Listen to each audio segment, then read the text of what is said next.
dropped food on it. If you won an argument with a friend and then later discovered that they just returned to their original view, starting over is harder than starting up. If you're not ready for that, like if you've already had a bad day, then what you're about to go through might be too much. Feel free to go away and come back. I'll be here.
Alright, thanks for coming with me on this trip. I'll understand if you have to take a break at any point. Just find a safe place to stop and quit the game. Don't worry, I'll save your progress, always, even your mistakes. This game is a homage to a free game that came out in 2002 titled Sexy Hiking. The author of that game was Jazuo, a mysterious Czech designer who was known at the time as the father of B games. And B games are rough assemblages of found objects. Designers slap them together very quickly and freely, and they're often too rough and unfriendly to gain much of a following. They're built more for the joy of building them than as polished products.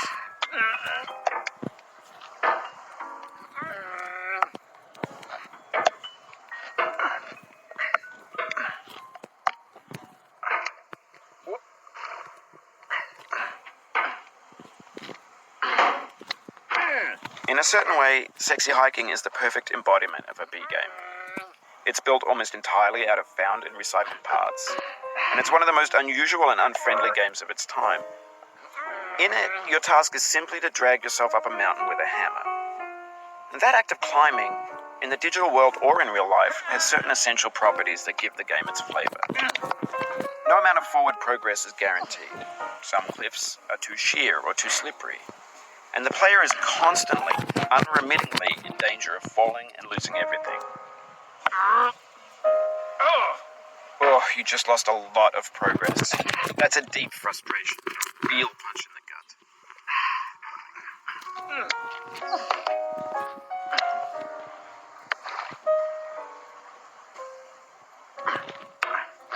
Oof, sorry about that.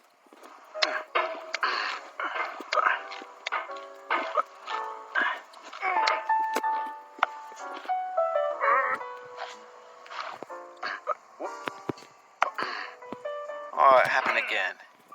Keep on trying. Don't let it get to you.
when you start sexy hiking, you're standing next to this dead tree that blocks the way to the entire rest of the game.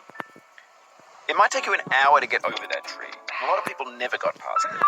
Prod and you poke at it, exploring the limits of your reach and your strength, trying to find a way up and over. And there's a sense of truth in that lack of compromise. Most obstacles in video game worlds are fake. You can be completely confident in your ability to get through them once you have the correct method, or the correct equipment, or just by spending enough time. In that sense, every pixelated obstacle in sexy hiking is real.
This thing that we call failure is not the falling down.